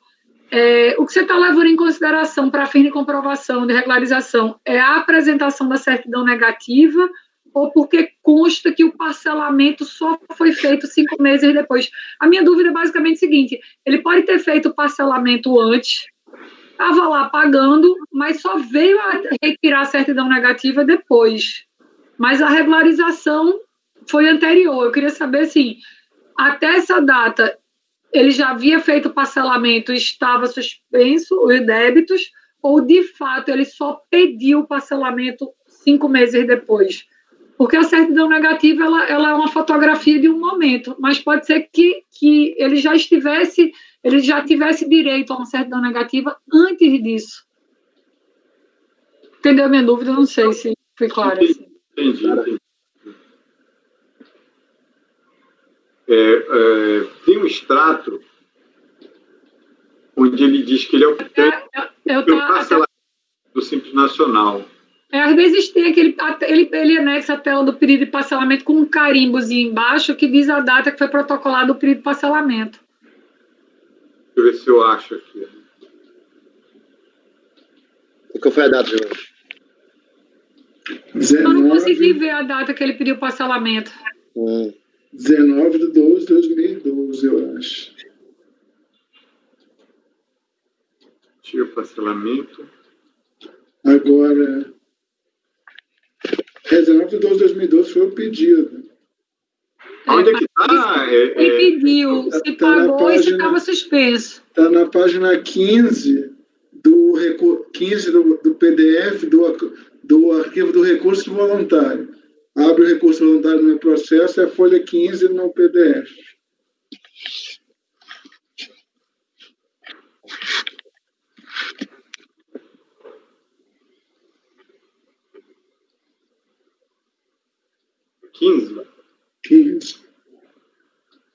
Aí tem 15 tem os débitos, 16 tem marcado em roxo, em rosa, data do pedido.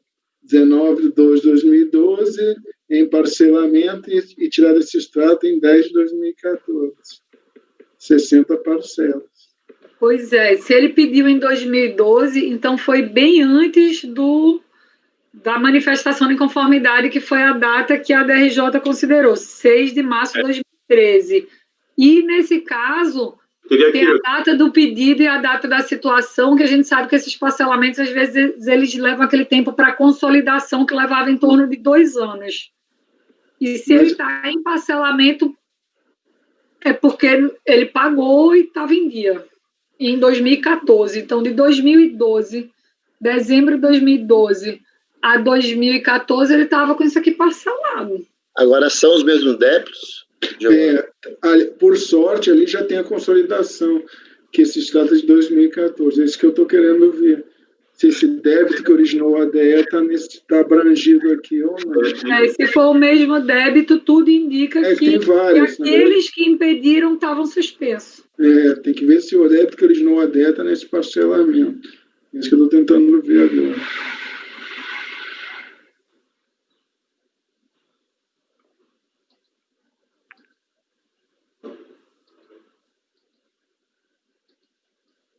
Onde tem?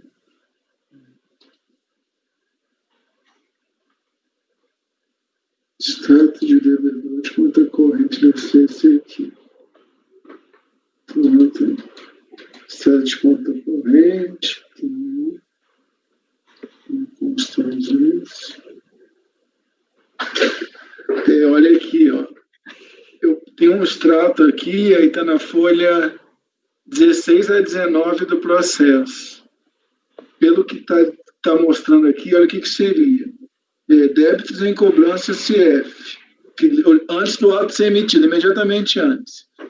Tem um débito do PA9 de 2011 de 35.682, um de 10 de 2011 de 26.296 e um de 11 de 2011 que é 36.091,30. Aí tem umas inscrições na PGFN, mas estão com atividade suspensa, Então, eu acho que foram esses 3 débitos. Agora vamos seguir aqui, certidão. Aí vamos no ADE, ver se foram esses 3 mesmo. Aí depois tem que ir lá naquela consolidação do parcelamento, ver se estava lá. Mas aí, essa consolidação é de 2013, 8 de 2013, o ADE é de 2012. Uhum. Mas a consolidação não é do contribuinte, é ato da Receita, vale pelo Eu ia pedido. baixar a diligência para confirmar tirar essa dúvida. Olha aqui, pessoal, o ADE ele é baseado nesses 3 débitos mesmo. Sim, A gente não sabe se está, então. Foi a anexou, foi a Certamente é abrangido, Alessandro, porque foi consolidado lá depois, certamente está pagando em dia para consolidar, mas é bom confirmar, né? Sim, é porque é de 8 de 2013, e o efeito é janeiro de 2013. Eu posso baixar a diligência aí colocar as 2 datas, porque quando voltar, cabe essa valoração da ciência, a OAR, mas a DRJ estendeu o prazo, né? Então tem que considerar também isso. Eu votaria por considerar a data da manifestação por conta do que a DRJ já fez. Eu talvez nem precisa entrar. Não, acho que sim, porque ele falou do qual é que data, Alessandro? Já digo. Porque o ADE, ele apesar de essa consolidação ser de 2013, o ADE de 2012 faz menção a esses 3 mesmos débitos. Então, 12 que mês? O AR é 8 do 10 de 2012. O AR. Então, e o pedido parece que foi também outubro, não foi? 2012? Olha, os 3 débitos não A passam. data lá foi 19 de 12 de 2012. Estaria fora, se considerando o AR. Certo, entendi. Para considerar o AR. Então, também isso seria valorado. Mas eu acho que, como esse extrato aqui é trazido pelo contribuinte, e a DR isso não tinha no processo, então caberia uma resolução, uma diligência para confirmar, e aí, quando voltar, a turma que tiver decide. Não sei se vocês concordam com a minha sugestão. Concordo. Vou decidir agora também, mas eu acho que requer uma confirmação, essa data do protocolo do parcelamento. Eu acho o seguinte, se a turma resolvesse já considerar que aquele AR dentro do processo é válido, a gente já negava provimento, porque sobre todos os aspectos, a data do pedido do parcelamento foi 19 de dezembro. Sobre todos os aspectos, a gente negaria e mataria o processo aqui. Se a gente entende que a gente deve levar em consideração a data da DRJ, que a DRJ considerou, a gente baixa em diligência sem deixar consignado que a gente preferiu, adotou a data da DRJ, porque o colegiado, quando isso retornar, o colegiado pode estar numa outra composição que prefira adotar o AR. O colegiado vai poder rever isso. Pode. Aí, se a gente tiver convicção de que tem que aceitar o AR lá, a gente nega o provimento. Né? Não tem que avançar. A gente só avança aqui, eu acho, se de fato a gente fosse basear na data que está no acórdão da DRJ. Então, essa... Só para entender, então. A DRJ não considerou o AR porque não tinha nos autos. Aí o próprio contribuinte traz esse AR e lá está ele foi intimado no mês 10 de 2012, é isso? Não, já tinha nos autos. Porque o contribuinte ele diz que não foi ele que recebeu, ele põe em dúvida isso. Olha, foi recebido por uma pessoa estranha. Mas no endereço do contribuinte. Sim, no endereço do contribuinte. Então, presidente, eu acho que é para negar provimento aí. Se não tiver nenhuma dúvida que foi parcelado no mês 12, porque já está nos autos, né? Mas a questão que tem aí é que se a DRJ... É porque tem uma súmula do CARP, né? Mas a questão é a seguinte, se a DRJ já decidiu no sentido de que o prazo era X, a gente não pode mais modificar. Aí seria o caso do reformácio impede. Ele vai fazer isso agora? É a questão. Mesmo que a súmula tenha falado o que a súmula quiser, não tem como fazer, porque o recurso é do contribuinte. Só está aqui porque o contribuinte recorreu, não dá para fazer isso. Ele Então, diz, olha, o AR foi recepcionado por uma pessoa chamada Luan Costa, está lá no acordo da DRJ. Só que ele disse, olha, ocorre que essa pessoa não faz parte do quadro de funcionários. mas esse argumento não prospera. É um argumento que eu não me convencia. Se fosse um AR para o recurso do CARF, eu não aceitaria. Só que foi a DRJ que apreciou. Né? Não dá, Giovana, para a gente fazer reforma em empréstimos. Tem que converter em renda. Converter em renda. Converter o julgamento de diligência. Né? Eu vou mudar o voto, então, presidente. Pode ser? Porque, na verdade, olha, porque tem um trecho da DRJ que é complicado a gente afastar. O que ele diz aqui? Nesta data, a contribuinte deveria comprovar que estava em dia com suas obrigações fiscais. E cita março. Aí é complicado a gente dizer que ele deveria estar em dia em novembro de 2012. Tem isso no voto da DRJ. Eu li aqui o trecho. Está datado de 6/3 de 2013. Aí vem esse adendo que para mim é o definitivo. Nesta data, a contribuinte deveria comprovar que estava em dia com suas obrigações fiscais. Então, ele assumiu que a data era essa. E está isso no voto, antes da conclusão. É meio complicado. O que eu acho, efetivamente, é que, assim, a única restrição que eu tive aqui é o seguinte, tem uma diferença de valor do parcelamento para o débito de 9 de 2011. Então, na verdade, por isso que até que a diligência para mim... Porque os outros valores, o que acontece? Se você for cruzar a consolidação do parcelamento com o débito que consta do ADR, estão exatamente iguais, entendeu? Então, na verdade, muito possivelmente, realmente foi parcelado, a gente poderia tentar o que o doutor falou. Como foi ele que trouxe esse documento? Ou como ele foi ele que trouxe esse documento, a gente confirmar que aquele roxo lá é real, que é a data do pedido, efetivamente. Para isso, valeria a diligência. Mas, e para mim, para esse ponto... Também saber se o débito não estava aberto. Tem um débito que não bate exatamente. Eu acho que no ADE está 35 mil e no parcelamento está 31 mil. Exato. Então, se tiver 4 mil em aberto, para mim já era problema. Entendeu? Então, por isso que a diligência, para mim, até servia para ver se esses 4 mil aí, por que não está no parcelamento? Porque na consolidação está 31, acho que 26 e o outro. Eu acho que os outros, que são 3 débitos, os PAs 9, 10 e 11 de 2011, que tem no ADE. Você vai na consolidação do parcelamento, tem esses débitos lá, sendo que 10 e 11 acho que batem exatamente nos centavos, e no mês 9 está menor. Então, o que pode ter acontecido? Pode ser que ele não tenha parcelado os 4 mil e ficou em aberto, não dá para saber. E tem o problema da data, que só tem esse 19/12 num documento do contribuinte. Então, por esses pontos, eu acho que a diligência seria melhor, entendeu? Mas o problema da data da DRJ, realmente, eu acho que diante desse, nesta data, ele teria que estar em dia com as obrigações fiscais, ele estendeu o prazo. Aí é complicado, mesmo com a súmula CARF, a gente mudar isso. Ele vai dizer, não, mas eles disseram que era até 6/3, como é que você está negando meu recurso dizendo que eu tinha que estar em dia até 19/11? E ele falou isso por conta do argumento lá do recorrente, disse que o AR não foi recebido. Está apreciando isso, né? Está apreciando. Então, é isso, pessoal. Mas então, eu acho que nem a Câmara Superior pode modificar isso mais, né? Não, acho que não. Porque, na verdade, não tem recurso de ofício quanto a isso aqui, não existe. Não, transitou. Entendeu? É isso aí. Mas tá bom, então, o doutor Elizano mudou para converter em diligência. 2 pontos aí. Tá. Falei que a matéria transitou, aquele negócio de CBS e COFINS, a matéria transitou julgada aí, não tem como modificar. A mesma coisa lá. A matéria, ela transita julgada também, já fala Didier. Dornelas, não traz essa discussão agora, Dornelas. A gente tem 200 processos para acabar, pelo amor de Deus. Não, a diferença é que o trânsito é administrativo, né?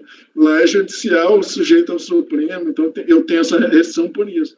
Eu não estou dizendo que se eu fosse ler o voto, doutor Dornelas, mas eu, quando é judiciário, é externo à Receita, eu não me permito essa coisa de entrar no trânsito em julgado, entendeu? Porque eu acho que eu posso errar com muita facilidade, entendeu? E eu não vou ficar aqui lendo o julgado do Supremo para extrair o que transitou ou não, que eu acho que eu não deveria fazer isso, mas é por isso. Vocês vão encerrar a discussão, doutora Giovana. Relator, você converteu em diligência, não é isso? Isso. Eu acompanho o relator. Doutor Dornelas. Certo, só para poder deixar claro aqui, nós estamos no item 159, é isso? 159, recorrente a JDR, Indústria e Comércio. Eu acompanho o relator. Doutora Bianca. Acompanho também. Doutor Lucas. Acompanho. Eu também acompanho. Então, o resultado é por unanimidade de votos converter o julgamento em diligência nos termos do voto do relator. Esse foi o resultado do item 159. Ainda é o doutor Lisandro, acho que o Lisandro vai ter 161. Depois eu acho que eu botei 2 processos para ele não ficar relatando 15 processos. Mas agora é 160, também de relatoria dele. Laufer e Montoya. Na verdade, 161 foi aquele que teve sustentação, a gente já julgou. Então, depois teve 162 ainda dele, mas só para você saber, depois 163 já sou eu. Mas estou atualizando agora 160, é Laufer e Montoya, exclusão de simples novamente, motivação por existência de débitos. Bom, é a mesma coisa. Não, na verdade, não é a mesma coisa, não. Termo de indeferimento, bem parecido, né? Termo de indeferimento da opção pelo Simples, folha 3132, para o ano calendário 2015, tendo em vista a existência de débitos. Foi indeferido a inclusão por existência de débitos, os quais não estariam com a exigibilidade suspensa. O motivo que deu causa ao indeferimento foi a existência dos seguintes débitos.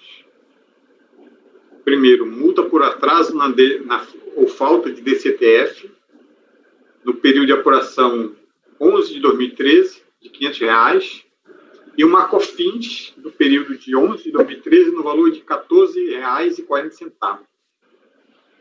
Após tomar ciência do termo, contido no termo de deferimento, a empresa apresentou uma manifestação e a decisão de primeira instância julgou a manifestação improcedente por entender que o débito da COFINS, essa de R$14,40, não foi regularizado até a data limite para a opção em 2015, que foi 6/2/2015.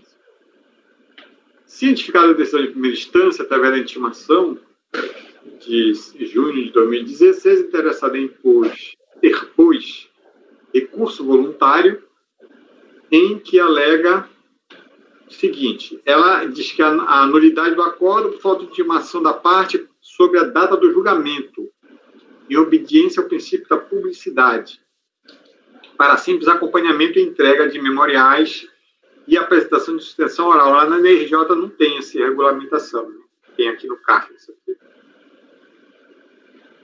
Ele está falando da decisão de primeira instância. Também não era conhecido o relator ou o órgão encarregado de julgamento. O segundo ponto do voluntário.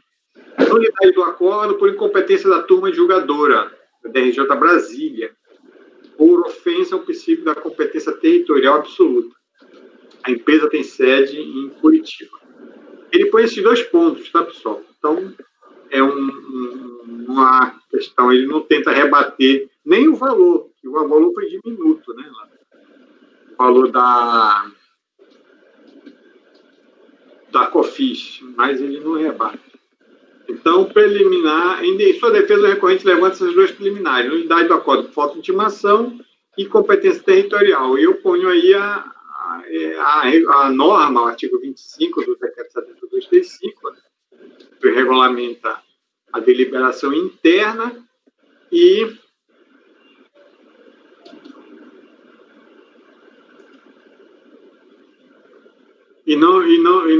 a falta de regulamentação da necessidade das partes serem intimadas quanto ao julgamento. Quanto à nulidade por incompetência da territorialidade absoluta da DRJ, Brasília, de julgar que o lançamento, aí eu cito o decreto 7.692 de 2012, que atribui ao ministro da Fazenda, hoje Economia, né, para a competência para editar o regimento interno, e a recorrente parte da premissa de não encontrar respaldo na legislação vigente que a jurisdição é territorial, no caso. Mas o artigo 4º da Lei 87484 diz isso, que o ministro da Fazenda expedirá instruções a aplicação do disposto naquela lei. E põe a portaria 416 do Ministério da Fazenda, que é um anexo onde tem as competências. Então, é questão legal, aí não tem questão de fato. Vou correndo aqui para não ler essas portarias, acho que vocês não têm dúvida sobre isso. Aí no mérito, eu ponho um parágrafo sobre o mérito, tá?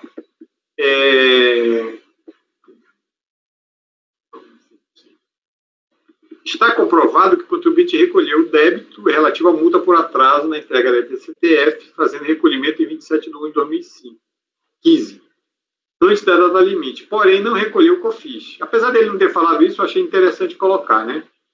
Bem após o prazo, efetuado em 1/10/2015, ele acabou recolhendo, né? Mas bem após o prazo limite para permitido pela legislação, que seria a ser do 2. Fato esse, nem ao menos contestado pelo contribuinte. Dessa forma, concluiu que havia impedimento para a adesão ao Simples.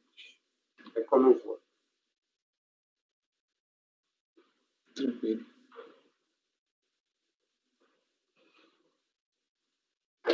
Bom, pessoal, está bem claro, né? Um recolhimento que só foi realizado em 1/10, além do fim do prazo para opção, né? Que é no fim de janeiro e tal. Então, doutora Giovana, podemos votar, né? Acompanho o relator.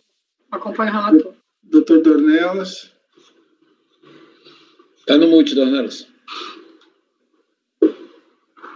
Tá mudo. Desculpa, eu acompanho o relator, estava aqui no mute. Doutora Bianca. Acompanho também. Doutor Lucas. Também acompanho. Eu também acompanho. Então, o item 160 da pauta. Rejeitar por unanimidade de votos, rejeitar as preliminares suscitadas e, no mérito, negar provimento ao recurso. O item 161 nós já julgamos, foi aquele do vídeo gravado. Utilizando o 162, eu acho que a gente faz. Depois vocês veem se querem dar um intervalinho depois, que depois sou eu que vou relatar, mas deixa ele terminar esse lote dele. Só falta um processo, é o da Merca Confecções. Rápido. 162, doutor Lisandro, pode seguir. Rápido. A mesma coisa, débito, só que o contribuinte recolhe fora do prazo. Então, trata-se de manifestação de conformidade em face do ato declaratório de 22 de agosto de 2008, que excluiu a empresa do Simples, e o ato informa que o motivo da exclusão é débito com a Fazenda Pública. Consta a folha 5, a tela dos débitos, está na Procuradoria, que ensejaram a emissão. A folha 61 do processo. São apresentados os débitos remanescentes, após o prazo para a regularização do débito. O contribuinte, conformado com a exclusão, encaminhou em 14 de 1 de 2008 a manifestação de conformidade, alegando que ela vem atravessando um período de reestruturação na sua parte industrial e, com isso, está obtendo pleno êxito, mas no mês de junho de 2005 ao mês de maio de 2007, por ter atravessado uma situação difícil, deixou de cumprir as suas obrigações. Aí ela põe, inclusive, os débitos aí. 2008, R$4.000. Você observa, em 17 de 11 de 2008, apresentou as seguintes razões administrativas. Ela foi autuada pelo Ministério do Trabalho, através da Delegacia do Trabalho, e com auto de infração. Efetuou uma defesa administrativa.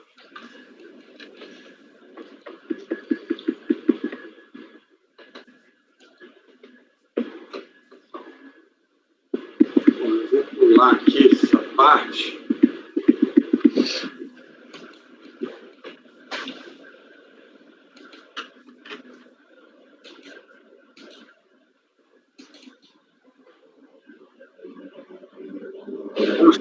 No item 10, consta a informação da agência Chapecó, em que foram analisadas as alegações do contribuinte, haja vista ter verificado sua intempestividade. Concluiu-se que o ADE deve ser mantido, haja vista somente a deste tempo, em 15 de 10 de 2009, ter ocorrido a regularização das pendências. estimativas da manutenção da empresa. A folha 87 consta o correspondente aprovando a análise.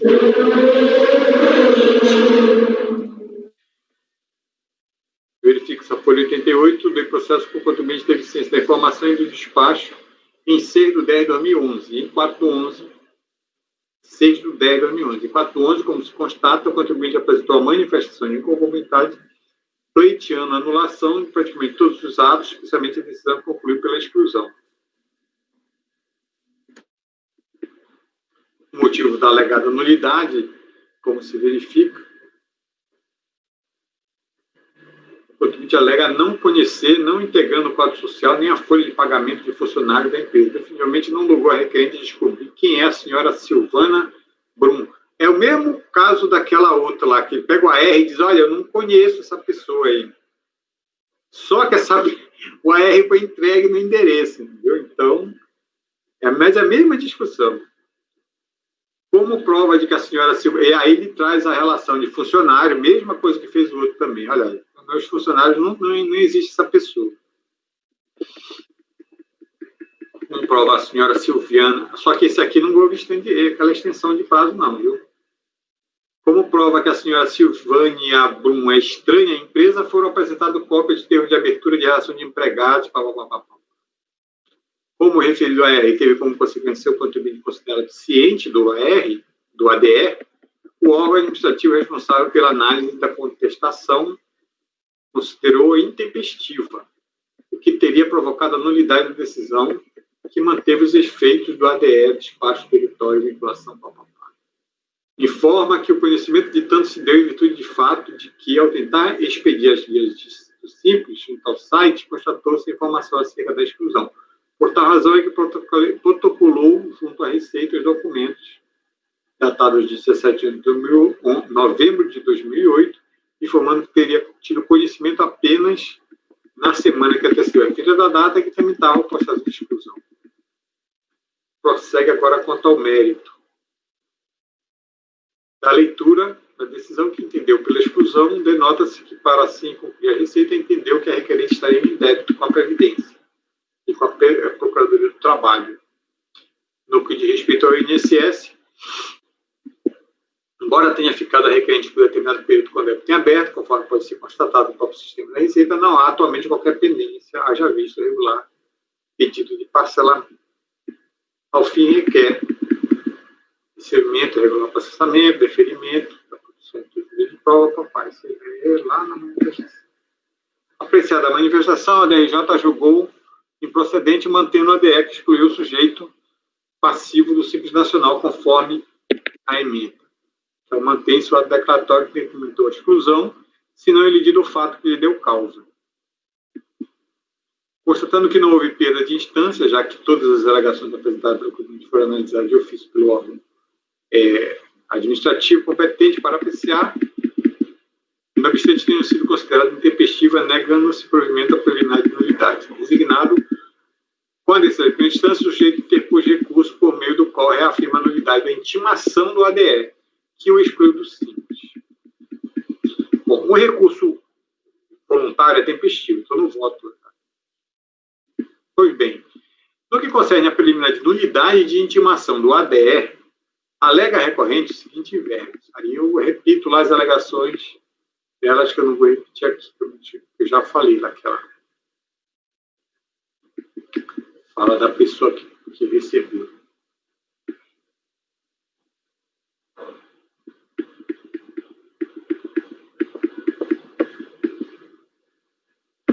Ora, conforme reconhece a própria recorrente, a correspondência contendo a intimação foi encaminhada para o seu domicílio.